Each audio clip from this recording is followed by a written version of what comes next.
আল্লাহ পাক বলেছেন শহীদ আল্লাহর পথে যুদ্ধ করে শহীদ হয়েছে, এই ব্যক্তির আত্মাও ঝুলে থাকে যতক্ষণ পর্যন্ত না তার ঋণটা শোধ করা হয়। এবার বলেন আমি কি বুঝাবো, আর কিছু বলতে হবে?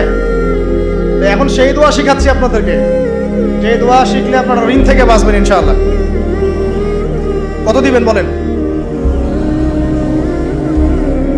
আচ্ছা, হ্যাঁ এই তো শুকরিয়া।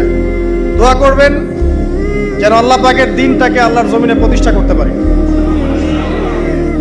আমার সাথে বলেন, দোয়াটা হচ্ছে আল্লাহুম্মা ইকফিনি বিহালালিকা আন হারামিকা ওয়া আগনিনি বিফদলিকা আম্মান সিওয়াকা। এই দোয়াটা ছোট না, এটা মুখস্থ করবেন, সেজদায় পড়বেন, নামাজের সেজদায় পড়বেন, আত্তাহিয়াতু দরুদ শেষ তারপরে পড়বেন, নামাজ শেষে হাত তুলে পড়বেন, যখন তখন শেষ রাতটা করবেন, ইনশাআল্লাহ দেখবেন আপনার ঋণ বলতে কিছু থাকবে না ইনশাআল্লাহ।